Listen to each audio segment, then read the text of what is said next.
Evening and welcome to Democracy in America, Past, Present, and Future, hosted by the Eisenhower Institute at Gettysburg College. My name is Brendan Cushing-Daniels, and I serve as the Harold G. Evans Professor of Eisenhower Leadership Studies. I also lead the Eisenhower Institute Undergraduate Fellows, a highly selective program that allows Gettysburg students the chance to develop their leadership skills and grow in their knowledge and understanding of public policy. Tonight's event is part of the Institute's ongoing Civil Discourse series, generously supported by McNeese, Wallace & Nurick, LLC. Over the last few decades, conversations on political issues have become coarser and more personal. Social media allows collaboration across great distances in ways unfathomable a generation ago, both for good and for ill. Digital communication can promote social justice and inclusion, or it can fan the flames of division and hate. But a lack of civil discourse is only one of the challenges facing our democracy, and it is one that has been deliberately manipulated for the sake of power politics. A worrisome coalition of politicians, foreign governments, corporations, extremist groups, and social media platforms have eroded public trust in government and media and have created a climate in which baseless conspiracy theories and disinformation thrive. As we saw in the recent election, these actors have found creative ways to suppress voting, push millions of people out of the democratic process, and undermine the legitimacy of our form of government. Moreover, their attacks on democratic norms, practices, and institutions undermine our ability to transform civil discourse into effective policy change. To explore the origins of these anti-democratic forces, we are joined this evening by Dr. William Hitchcock, host of Democracy in Danger podcast. His most recent book is The Age of Eisenhower, America and the World in the 1950s. And he's currently writing a book on FDR. Dr. Hitchcock is the William W. Corcoran Professor of History at the University of Virginia. He's written and edited numerous books on the politics and diplomacy of the 20th century, in particular the era of the World Wars and the Cold War. He received his Bachelor of Arts degree from Kenyon College in 1986 and his Ph.D. from Yale University in 1994. He's been a Fulbright Scholar, a Fellow of the Nobel Institute in Oslo, and the holder of the Henry Kissinger Chair at the Library of Congress.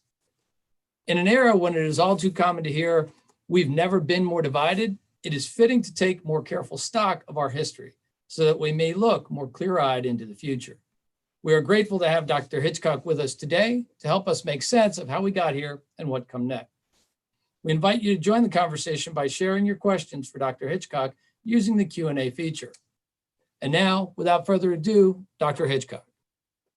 Brendan, thank you so much. And thank you all very much for inviting me to come and join this series, especially on November 11, Veterans Day, or as it used to be known, Armistice Day, when World War I came to an end. I'm honored to have the opportunity to share a few thoughts today about the state of US democracy. I know we're all kind of stressed out and exhausted by the events of the last week, and indeed maybe even the events of the last few years, but I really appreciate your interest in thinking analytically and historically about where we are and how we got here. Now, let me just say at the outset, I'm a historian of the Cold War. I work on global affairs and war and diplomacy and presidency. I wrote a book about Dwight Eisenhower. But during the pandemic, my academic life kind of, got a little jumbled around. We all had to make do with new technologies and so forth. And a colleague of mine and I started a podcast, because there aren't enough podcasts in the world, as a way of connecting with each other and with connecting with other scholars. And the podcast, which I've been asked to sort of use as a jumping off point for tonight's remarks, is called Democracy in Danger. And it's really been a thoroughly fun and interesting experience. I've learned a lot, and I'm going to share a few thoughts, a few conclusions really, with you tonight. Now, the title of the program that I've been running, again, is Democracy in Danger, and that's a pretty provocative title. It certainly is catchy, and that's the idea, trying to cut through the noise and catch people's eyes. But it implies a serious question: is democracy in danger? Well, around the world, unfortunately, the answer is yes. And let's face it, this is disappointing. I mean, there was a euphoric moment in 1989, the end of the Cold War, the collapse of the Soviet Union, when democracy took root not just in Eastern Europe, but around the world, Latin America, Sub-Saharan Africa, Asia. And this momentum of democratization carried into the 21st century. But according to an outfit called Freedom House, which carefully monitors global indices of democracy and liberty, since 2005, the world has grown sharply less democratic.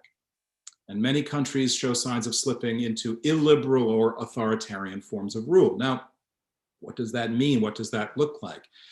Well, anti-democratic behavior might include attacks on the press, attacks on free speech and universities and, college professors, anti-Semitic hate crimes, xenophobia, racist nationalism, ethnic chauvinism, the erosion of an independent judiciary, voter suppression, and the violation of norms traditions that any democracy requires. So the global picture in Europe, Asia, Latin America is a little worrisome.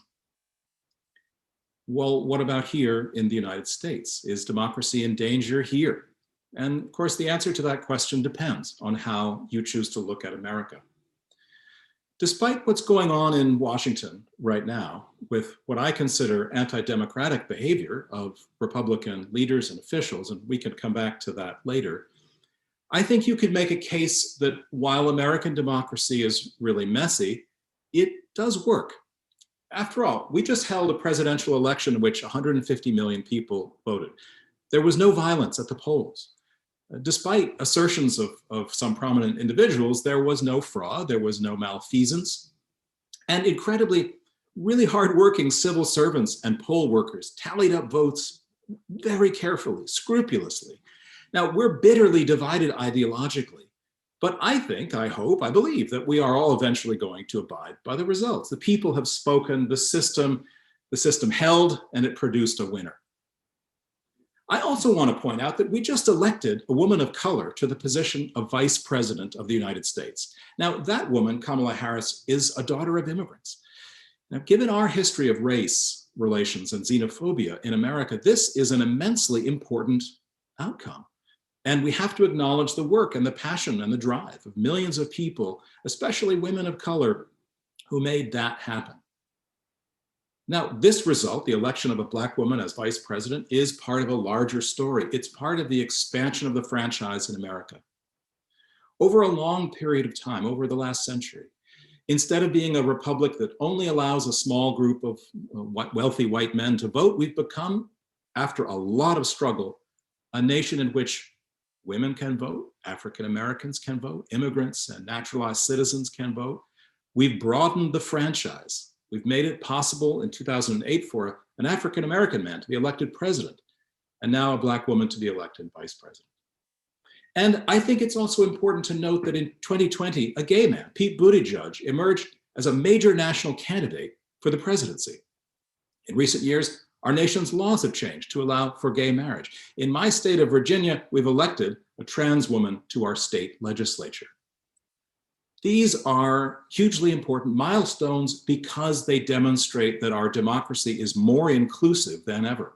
We are building on the promise of real democracy. Democracy in America is hard. It's way harder than it should be, but it does work when citizens mobilize, when they speak up, when they vote, when they build coalitions of like-minded majorities. So look, there's a lot to celebrate about American democracy.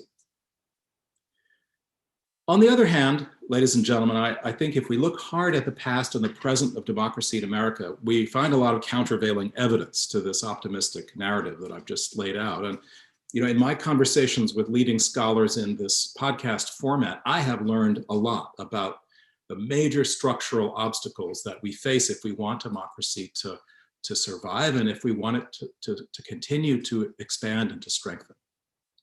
So what I'd like to do is summarize a few of the most significant challenges that we now face and have always faced in our continuing struggle to become a more inclusive, tolerant, and fairer democracy. I want to stress that I'm coming at this topic as a historian.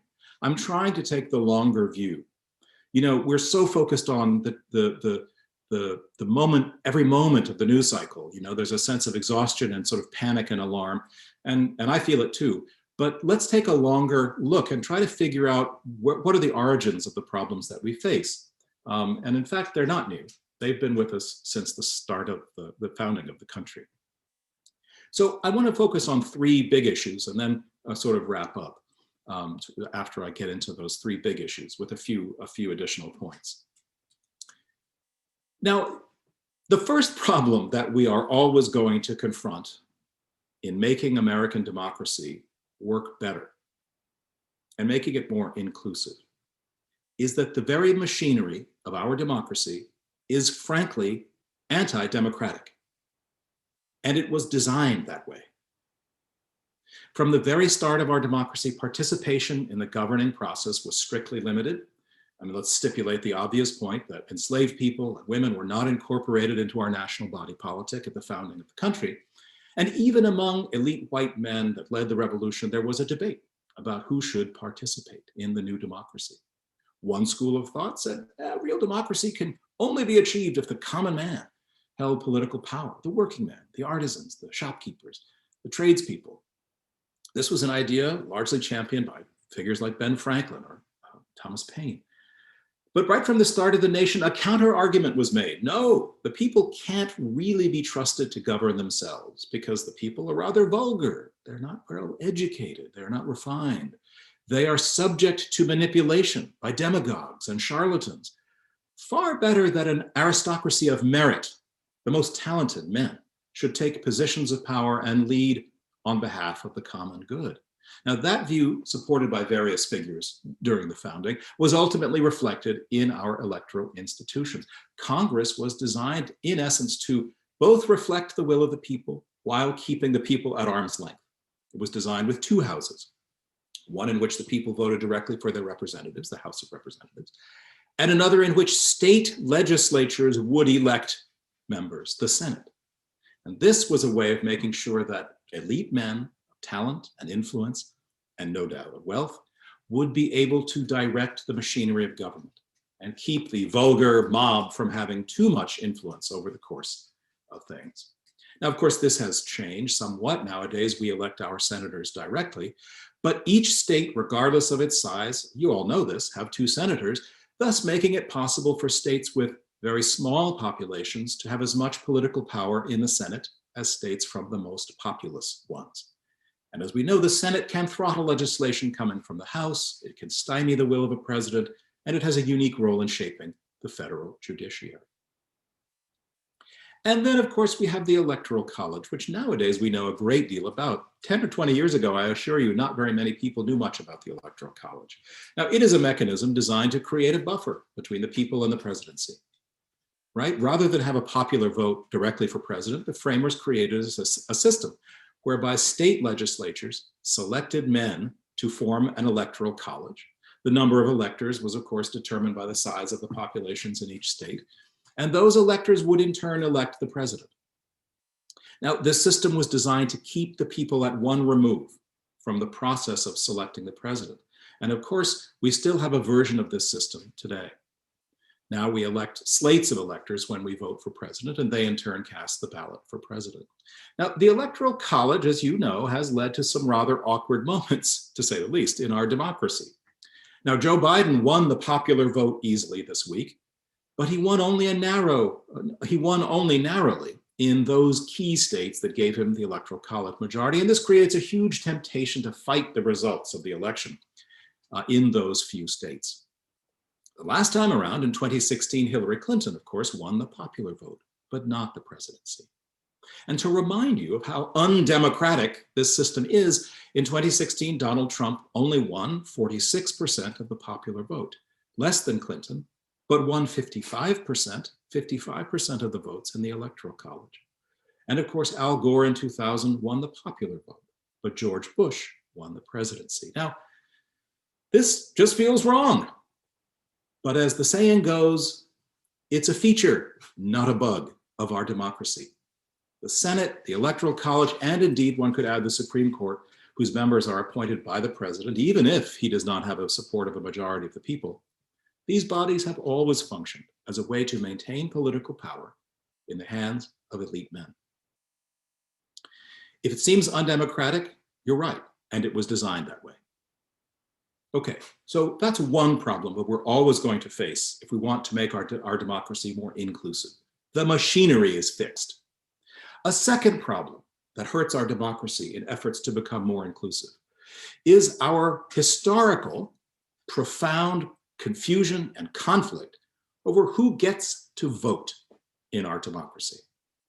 The right to vote is not enshrined, was not enshrined in the federal Constitution, and determining who is eligible to vote was left to the states.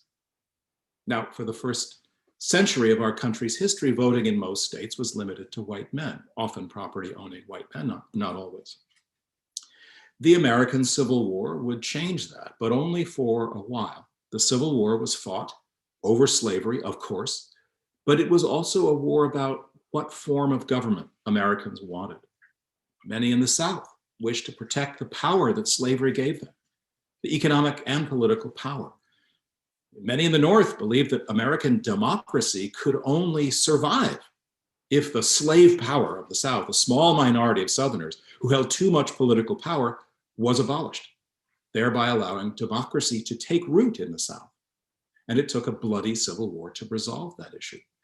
In the aftermath of the victory of the United States in the Civil War, a radically new political compact emerged. The 13th Amendment abolished slavery. The 14th Amendment gave citizenship to all persons born in the United States, which meant former slaves, if they were born in the US, were now citizens. And the 15th Amendment barred states from denying citizens' right to vote based on race or previous condition of servitude. So at a stroke, men who had formerly been held in bondage were not only citizens, but now had the right to vote. And this is what the war had always promised. And it's what the South, the white South, had always feared. The prospect of Black men holding political power was so shocking to the South that for the next century after the Civil War, the Southern states developed a series of mechanisms to ensure that African Americans were excluded from all positions of power. The vigilante violence associated with the rise of the Ku Klux Klan in the 1890s was just one of these means. Southern states also developed a battery of obstacles at the local level to ensure that Black people could not exercise their right to vote. Literacy tests, poll taxes, property ownership requirements, and the like. For over a century, these so-called Jim Crow laws and customs effectively blocked African American participation in our democracy. All of this was combined with laws and customs that made it difficult or impossible for African Americans to own property, attend public schools, work in certain industries, use public parks, public spaces, eat in restaurants, sleep in hotels, you name it. It's worth noting that even as America was implementing this oppressive systemic racism against Black citizens, it was widening the franchise for white women.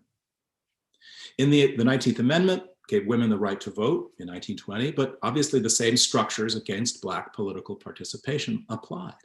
Black women could not easily gain access to the voting booth, and they still suffered at the bottom of the social ladder in every way, deprived of political and economic power. So even as white America widened the franchise to include women in 1920, it also doubled down on the exclusion of African Americans from our democracy. So when you hear people talk about structural racism in America, as we have heard a lot during the Black Lives Matter protests this summer, they're not referring to something that happened last week or something that happened last year or even in the last 4 years. They're really talking about a system of exclusion of Black participation in American democracy that dates back to the earliest days of our nation's history. Now, has all of this changed? You bet it has. And it changed because Black people struggled to create change. That struggle has been going on for centuries, though we tend to associate the most significant breakthroughs with the civil rights movement of the 1950s and 1960s. In those years, because of African American political mobilization and protest, as well as, of course, slowly evolving attitudes among key white political allies, the federal government finally passed significant legislation to dismantle segregation in public education and to protect voting rights and civil rights. One of the most significant laws in reshaping our democracy was the 1965 Voting Rights Act, which was a major federal response to the egregious acts of violence across the South towards civil rights marchers and activists. The Voting Rights Act put the US federal government in a position to supervise the voting rights of people in key Southern states and to require these states to get federal approval for any changes to their voting rules. The act authorized federal personnel to register voters and to monitor elections in these key jurisdictions that were found to have egregious discrimination. Wow, I mean, what this meant was the federal government was putting the power of the Justice Department behind the principle that every citizen in America must be allowed to vote. And for decades, the United States Congress reauthorized this act. Indeed, the Congress expanded its coverage. Now, this sounds like a good story and a story of our democracy gradually improving its faults and learning how to become more inclusive. And so it is. But every time America takes a step toward widening our democracy, there is a backlash. The reaction to the Civil Rights and Voting Rights Acts in the South was incendiary, and it reshaped American politics. The South turned its back on the Democratic Party, the party that had conceived and passed these landmark laws. Populist and racist politicians like Strom Thurmond and George Wallace stoked fears of a racial revolution that they claimed would destroy white privilege. The conservative movement from the 60s onward embraced the idea that civil rights progress was sort of a zero-sum game, and if African Americans gained access to their rights, that meant white people would somehow lose access to theirs. This is a victim narrative, and it's of white America that was losing out somehow to a Black America. And this has continued to burn, not just in the South, but across much of the country. Now, this long-running resentment of white conservatives toward the federal government's role in enforcing civil rights laws was made dramatically visible when the United States Supreme Court decided to gut the Voting Rights Act. In July of 2013, the court, in a decision called Shelby County v. Holder, decided that the provision that Southern states be supervised before they alter their voting laws was arbitrary, and besides, it was really no longer necessary. Such progress had been made that it was no longer necessary. So the court eliminated the supervisory role of the Justice Department for 9 Southern states. And so this means that the Justice Department can no longer check for racial bias in new voting and electoral laws in these states. Well, the result of this decision was an immediate implementation of a battery of new laws like voter ID laws and purging of voter rolls, the disenfranchisement of people who had once been in prison, the restriction of polling places in minority-heavy districts, and so on. In the last 7 years, some believe that the strategies, if not the same tactics, of voter suppression used in the Jim Crow era have returned. Well, that's the second big structural problem, this fight over who gets to vote, who has access to the franchise, how to respond, how to expand the democracy and then try to restrict it again. That battle has been going on for decades indeed, if not centuries. Well, the third threat to democracy that I want to raise tonight concerns the ideology of exclusion that has so powerfully shaped America, especially with respect to our immigration laws. So if we examine the history of immigration in America, we find that in addition to America's exclusion of African Americans from the democratic process, the country has a long history of excluding non-white immigrants from our democracy as well. Mind you, there is nothing inherently wrong with a country having immigration laws to control who comes into your country. Pretty much all nations have laws about immigration and citizenship. But in America, our immigration laws were historically nested in an ideology of white supremacy, a belief that in America, white people are normative, and that America in its essence is a nation made by and for white people. Therefore, from that point of view, people of color, people of other ethnicities, religions, or nationalities pose an existential threat to the identity of America as a white Christian nation. Now, this ideology is profoundly anti-democratic because it stipulates that some people can never be incorporated into America because of some religious or racial or ethnic or other barrier identity. Now, what's so striking about this and counterintuitive is that one of our most popular national ideas that we hold about America is that we are a nation of immigrants, and we literally are. But historians have noted that for every generation, immigration poses a threat to those who fear the loss of white domination and power.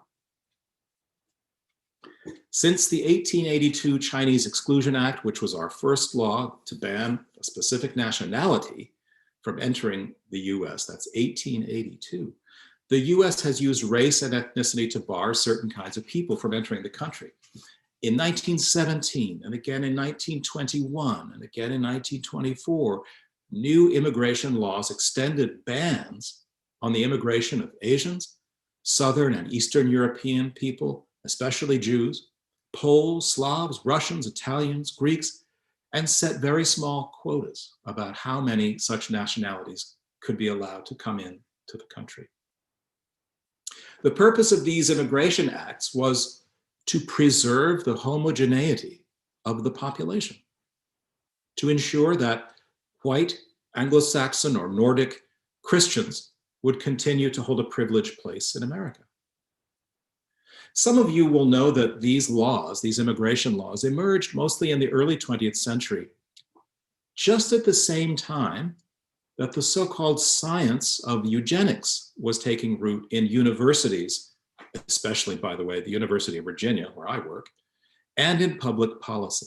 And this was the idea that science could prove that white people were biologically more evolved, more intelligent, more skilled than non-white people.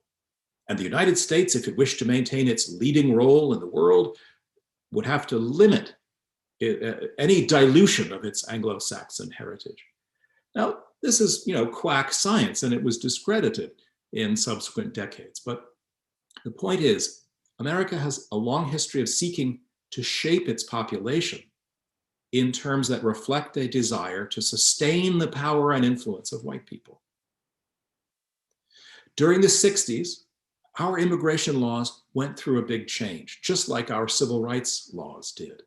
A new Immigration Act got rid of this national origins criteria for entry and instead emphasized preferential categories of immigrants, especially people with certain skills, people in certain industries and trades who were considered to be valuable for the country. Well, as it happened, this opened up the country to a spike in immigration from Latin American and Asian countries, from which came many laborers, domestic workers, and especially agricultural workers. There was in the 70s and the 80s a rise in undocumented immigrants who entered the country and sought to remain in the country and had children, and thus presented the question of how would they be incorporated into our democracy. But the increasing anxiety, especially among white Americans, that immigration would somehow swamp the country and alter its white identity, has played a very large role in the politics of the 20th century in the United States. And this racial anxiety, xenophobia, is very powerful, and it's deeply entrenched.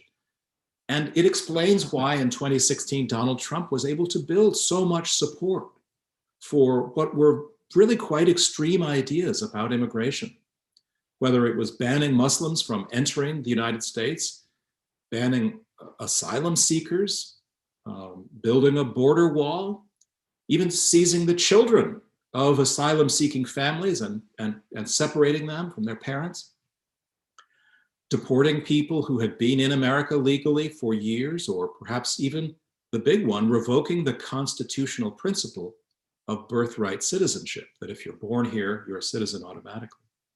So our immigration laws tell us something about ourselves.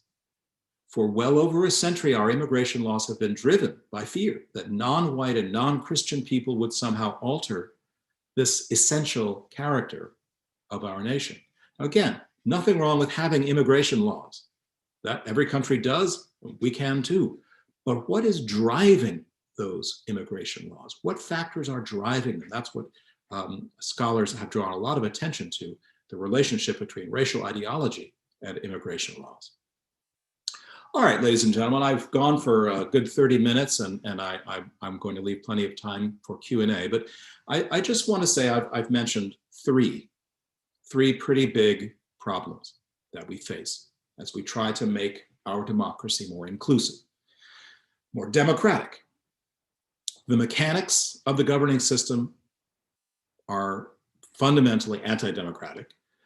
We face the unwillingness to allow full voting rights for minorities, or at least a clear unwillingness, even if it isn't always publicly stated. And we face the power of this ideology of white supremacy, which sometimes permeates our political discourse in shaping our national identity. Very briefly, I want to point to two more problems. I'll just give them a couple of minutes each. They're big subjects and we can come back to them. Of course, there's an endless list of obstacles to democracy, but I'm just trying to distill some of the main things that I think we've learned about ourselves in the last few years. So just two more things to point to. The first is economic inequality. Now, the US has prided itself on being a nation built on the idea of free enterprise. And there's no question capitalism is alive and well here in the United States. But capitalism has resulted in sharp inequality, so that a small percentage of the population owns a large share of the nation's wealth. Okay, that's not really debated. The question is, so what? Is economic inequality bad for democracy? I think the argument that I have heard from specialists, including Brendan is much more qualified to take up this topic than I am, but the argument is that inequality allows for a small number of very wealthy people to have undue influence in the political sphere through donations to politicians or through owning of media companies, social media companies, big corporations, energy, banking, and so on. A small number of very wealthy people have leverage, and they have leverage to bend the political process to protect their interests. We've seen a lot of legislation over many years that tends to favor the wealthy and maybe tends to leave out those who are less wealthy in America. So we need to think hard about the relationship of capitalism to democracy in America. Look, I'm not suggesting capitalism is inherently bad, but this remarkable inequality that we have experienced really in the second half of the 20th century is notable. I'll just parenthetically say that studying Dwight Eisenhower in the 1950s in America, I want to note in the Eisenhower period in the 50s, inequality was relatively limited. The difference between the top wage earners and the bottom was still stark, but it was nothing like what it is today. We had a much higher marginal tax rate for the wealthiest in the country, and a conservative Republican, Dwight Eisenhower, kept it that way. He refused to give giant tax breaks to the wealthy, in part because America still had a budget deficit, and he felt it was wrong to give away tax breaks when the government couldn't yet pay its way. Can you imagine such a thing today? It's obviously a very different world, but that's only half a century ago. So this dramatic spike in inequality is something that is relatively recent in historical terms. And the second thing I'll wrap up with is, of course, a topic you will have heard a million times, and I hate to reemphasize this, but the reality is that the advent of social media really has had a pretty dramatic impact on the functioning of our democracy. Now, there's been a lot of research that's being done by experts in this field. I'm not one of them, but I have interviewed a few of them and read a lot about the way that social media is shaping the way that we govern ourselves. And what I've gleaned is that, first, social media allows every owner of a phone to construct his or her own version of reality. Isn't that weird? To construct your own version of reality by importing news, importing photos, importing likes, and reinforcement of all kinds. of your version of reality into your brain so that people can make a fictitious world appear concrete. Now, look, the tools of social media can be really positive, and heavens knows in this pandemic period when we've been also isolated, in many ways it's been a way of sustaining networks, sustaining community. I too benefit from social media, but social media can also become a way of denying a shared or common experience with everyone else. And this is really harmful to the basic notion of democracy. If you can't agree on what is real, how can you make critical judgments about truth, objectivity, about what is good for the common good? And, you know, I'll just say that the fight over how to respond to the pandemic, the fight over scientific data, the fight over science, is a good example of how people who feel that the virus is inconvenient to them, is annoying to them, is troubling to them, is hurting them economically, can create a whole reality in which the virus is either made up or not really very dangerous. They can deny all of the scientific data because we don't have to agree on a common set of facts. So this is a real problem. A further way, my last point, a further way that social media is dangerous is that the apps that we rely on, of course, are owned, designed by very powerful corporations, and they feed off the data that we provide them. Their ability to use that data in whatever way they might choose, especially to sell that data, gives these corporations very large amounts of power in our lives. And so through the miracles of the algorithm, as well as increasing skill of artificial intelligence, these social media corporations increasingly choose what we see. They know what we know, they know how we learn, they shape our tastes, our judgments, our desires, and so on. So social media invites us to surrender ourselves to these data mining corporations. Now, I'm not an alarmist, I'm not paranoid, but I worry that the increasing role of social media in our lives is shaping our judgments and thereby is not going to be positive unless we can learn how to tame it. Not going to be a good thing for democracy in the long run. All right. Now, this is a long catalog of very bad things, and I haven't even gotten to what's happening in Washington right now, the role of the Trump administration over the last 4 years, and indeed over the last week or so. Right now, the administration is casting doubt on the outcome of the election and on the integrity of our democracy. I've left that aside on purpose. I don't want my remarks here to be focused principally on President Trump's role in breaking democratic norms, though I think he has done so. The Washington Post had a very good summary just the other day of 20 major political norms or laws that they feel the Trump administration has violated. That's a pretty serious indictment. My overall point, ladies and gentlemen, is that President Trump's behavior is a very public and maybe more extreme version of what has been happening less visibly in America for many years. Donald Trump is really not an anomaly. He is an extreme distillation of many of the, I'll just give you my 2 cents, many of the more unfortunate characteristics of our political discourse and our political reality. But his tactics are in some way, I think, built into the way our government is wired. Our democracy allows space, even rewards some of this kind of behavior. And that's something we really need to think about if we want to think about a period of repair and of going back to that hard work of widening, expanding our democracy, expanding the franchise. We have to know what we're up against. We have to know what the obstacles are if we're going to make that work of repair effective. Well, I'll wrap it up by saying this. I put a lot of bad news on the table, but there is some good news. The US has made democracy work for 2 centuries. It's imperfect. I've identified some of the imperfections. But despite all of these flaws, we have managed to widen our democracy and make it more inclusive. We do have a basic framework in place to build a working, effective, fair democratic system if we want to. But to make it work, and here's where I'll tip my hat to the Eisenhower Institute and to Gettysburg College, we are going to need leaders.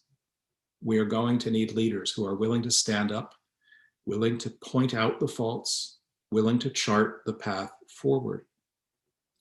In my opinion, we're going to need leaders in a number of areas. We're going to need leaders in universities and colleges.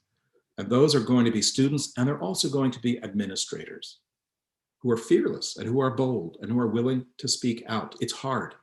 It's really hard because you know a backlash will come, but standing up and speaking out is what leadership is really all about. We need leaders in civil rights and voting rights organizations to continue to do this incredible work of building coalitions, registering voters, getting people to the polls. We need leaders in the military to remind us that when you swear an oath to the Constitution, you also agree not to follow the whims of an immoral commander, even of the rank of commander-in-chief. We need spiritual leaders who can remind us that all the great religions share a common devotion to the values of peace and of brotherhood, of kindness toward the neediest, and especially generosity to strangers. We need women leaders who can teach men how to compromise, how to build coalitions, how to trust. Those are skills that research shows that women leaders usually model more than male leaders. And ladies and gentlemen, perhaps most of all, we need presidents who have sworn, having sworn to preserve and protect the Constitution, will actually do so. So thank you for listening to my remarks. Happy Veterans Day. And I look forward to a little bit of give and take and Q&A in the coming few minutes that we have left. Thank you. All right. Thank you, Dr. Hitchcock. This is where, if we were live, that we'd be hearing the tumultuous applause from the audience. I'm going to do something that's very hard for me and not speak. I'm going to just take the questions that have been offered from our attendees in the order in which they've been given. So without further ado, let me ask you, early in your remarks, you were talking about the voting process and lack of evidence of voter fraud. First question says, at this point, the voting process, how do we know that there was no voter fraud? Isn't that what's being questioned now? And don't we have to let the process work to the end before this decision can be made? Well, how do we know the moon landing wasn't faked? I wasn't there. I didn't see it. But I trust the professionals who did see it. I trust the astronauts who were there. I trust the scientific community. I trust the data. I trust the evidence that eventually was produced. Do you see where I'm going with this? The whole point is there comes a point in time when you can always say, I don't believe you because I didn't see it. And, if it's convenient to you to doubt reality one day, but not convenient to doubt reality most other days, then I would ask if the question is really asked in good faith. We don't have evidence yet of voter fraud. Now, you may feel that we don't have evidence because we haven't looked hard enough. But what if it turns out that we actually just have to rely upon the word of civil servants, of poll workers, of the evidence of cameras that were held, that were filming the work of the vote count? What if we just have to look at the over 150 million ballots and find that there really are no spoiled ballots, no fraud, no malfeasance? At what point, I would ask the questioner, are you willing to say, all right, I've been convinced? And it's possible that you'll never be convinced.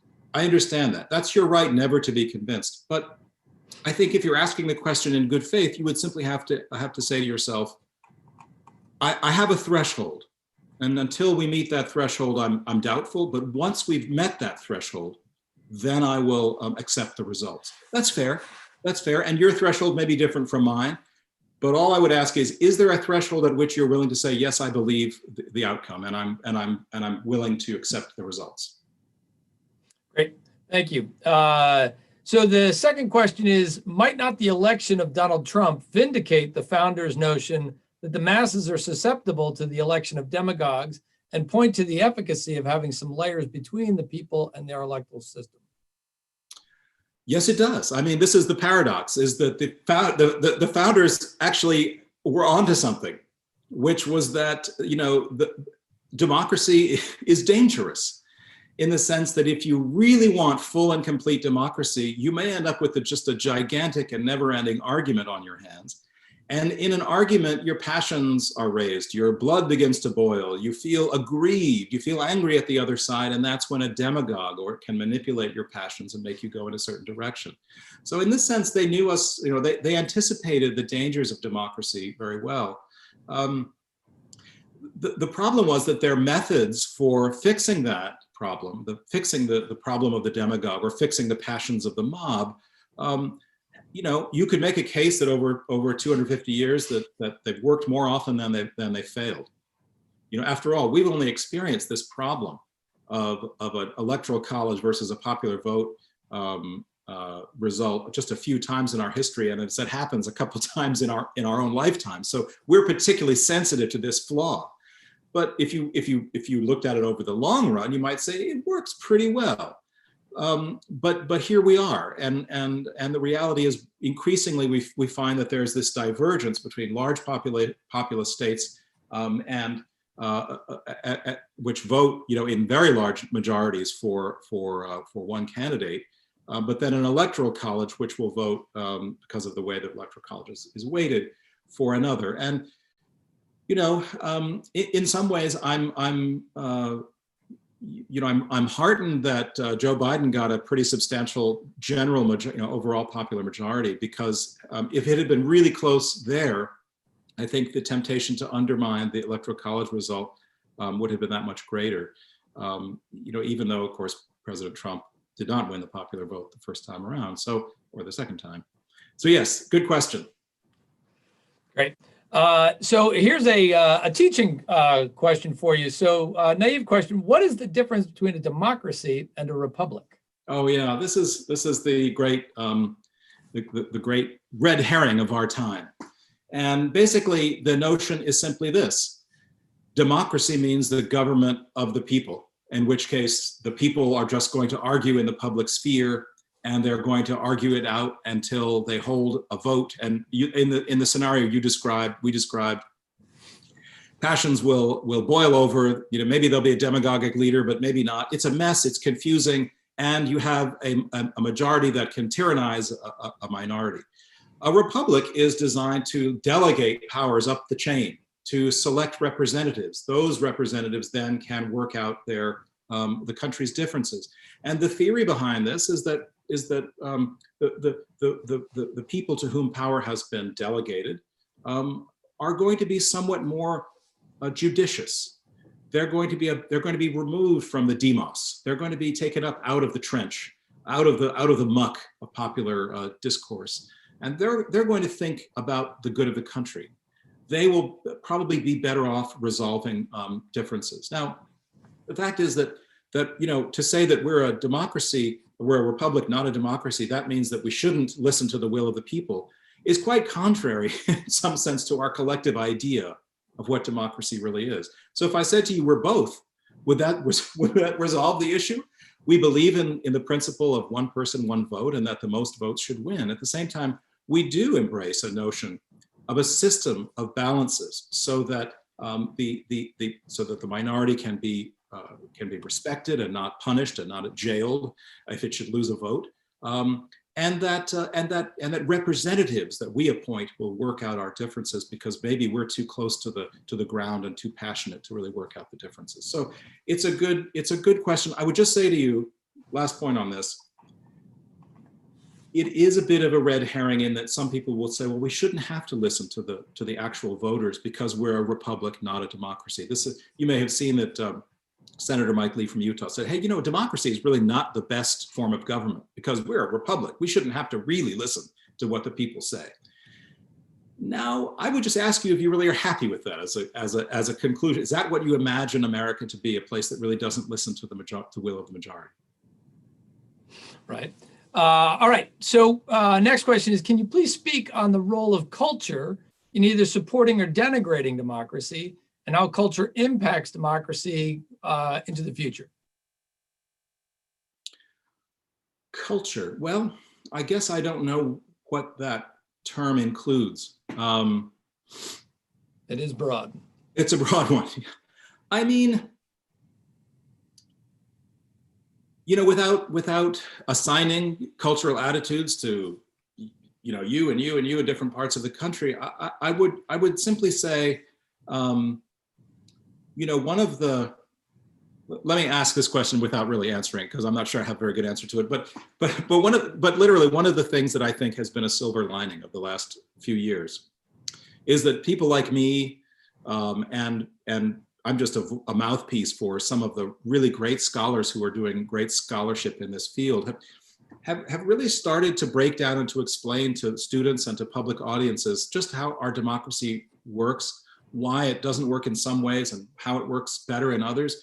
It's been, I know this is kind of surprising, but it's actually been a golden era for historians and for scholars of the presidency, for scholars of Congress, for scholars of how democracies comparatively work around the world. And so, you know, in a sense, I think our culture, again, I'm not sure exactly what we're talking about here, but in the United States has maybe not spent enough time focusing on those issues. Maybe we don't study it carefully enough. You know, we'll watch an old rerun of Schoolhouse Rock, and we'll say, well, I know how a bill becomes a law. That's all I need to know. But we don't really engage in the nuts and bolts and the history behind the nuts and bolts of how our democracy works. I think that's actually changing. More people know about the Electoral College, you know, and about the federal judiciary nowadays than ever. And I think that's a good thing. So our culture, I think, has spent too little time studying our actual form of government and becoming conversant with it. So maybe if there's a silver lining to the disruptions of the last few years, it's that that's starting to change. It turns out benign neglect may not be benign. Right. So what do you think of the argument that the Electoral College is meant to empower rural American voters so that their wants and needs are not muted by the overwhelming populations of urban areas around the country? Yeah, I mean, that's how it's played out. I mean, that is how it's played out. And you know, unfortunately, could you have too much of a good thing? I mean, what if the system worked pretty well, but actually, because of the way our population has changed, has so dramatically grown on the coasts and remains stagnant, if not falling in rural America, that the Electoral College is simply an obstacle to democratic representation. That's where, you know, we're in that moment now. Could it be tweaked? Could it be changed? Some people say, let's get rid of it. I'm not sure I know the answer to that.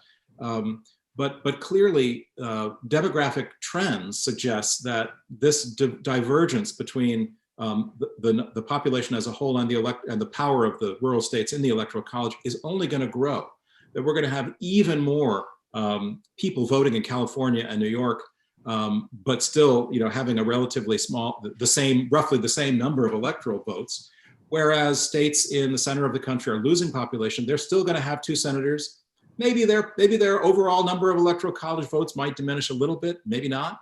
But relatively speaking, they're going to have much more power than their population would suggest they should have. That notion of protecting rural states is something rural states jealously guard. I understand that. And I don't think we're ever going to get rid of the Electoral College anytime soon. But I would ask if it's actually working to represent the will of the country as a whole. Right. So you were speaking earlier about systemic racism. The 1990s saw a major discussion of personal responsibility, quote unquote, as it pertains to social welfare programs and crime. Now there's no discussion of personal responsibility, but rather of systemic problems. Can you speak to the balance between personal responsibility and systemic issues?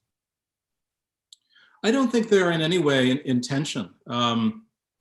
Personal responsibility I view as a personal matter, a matter of individual judgment, a matter of individual comportment, a matter of family issues, if you like, a matter of how one wants to participate in society. But what happens if you play by the rules?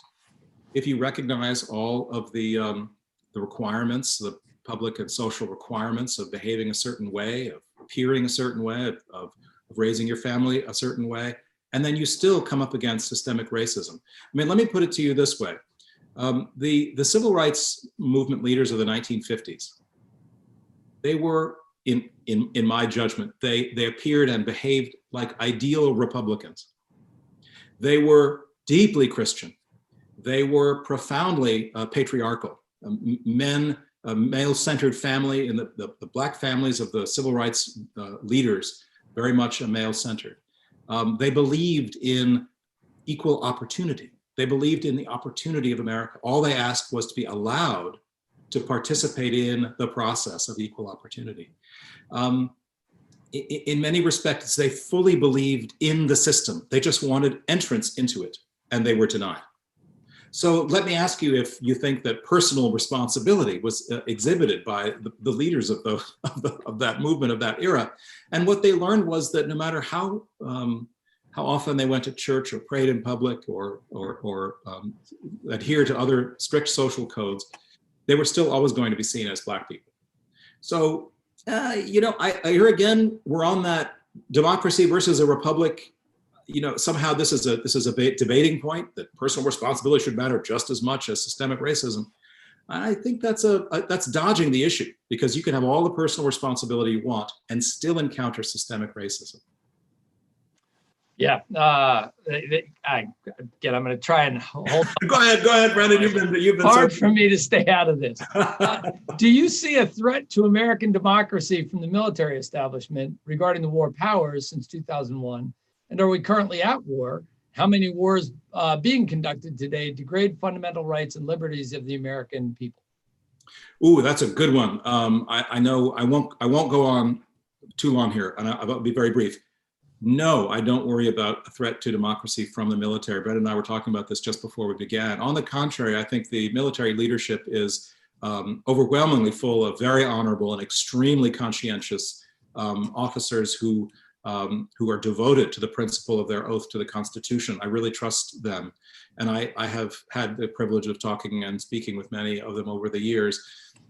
My sense is that they hate being manipulated and put into a vulnerable position by politicians of whatever stripe, and that they desperately do not want to tarnish their reputation as out of partisan politics. On the question of wars overseas, gosh, it's a great question. And since 2001, you know, our country has dramatically expanded its profile overseas in terms of its military footprint that has diminished gradually on a trend line since the Obama period. But the militarization of our society is really quite something. And I don't know that we could ever put the genie back into the bottle. I would argue that the Department of Homeland Security is a Goliath that's gone completely out of control and desperately needs to be brought back to heel. It's too much militarization of the public space, of local police forces and so forth. In a way, it's a boomerang effect. We took the military overseas and then brought it back home, and we still haven't dismantled it. We just pushed it into a lot of cities and townships. So that's a great question. I'll stop there because there's a lot more one could say. All right, so we are close to coming to an end, and so it's possible that we will get cut off. I want to say thank you so much for your presentation tonight, Dr. Hitchcock, and thank you for interacting with our attendees, albeit virtually through the Q&A. It's been a real privilege. Thank you so much for taking the time, taking an hour out of your night and coming to this. It's been so stimulating. I'm very grateful. It's my great pleasure. And then as a reminder for students, the Eisenhower Institute spring undergraduate programs are now open to current Gettysburg students. Please visit the EisenhowerInstitute.org. So Eisenhower Institute, all one word, .org/programs for more information. Thanks everyone for tuning in, and thank you again, Dr. Hitchcock. Thanks so much, Brendan. Great to be with you. Good night. Have a good night. Happy Veterans Day. You as well.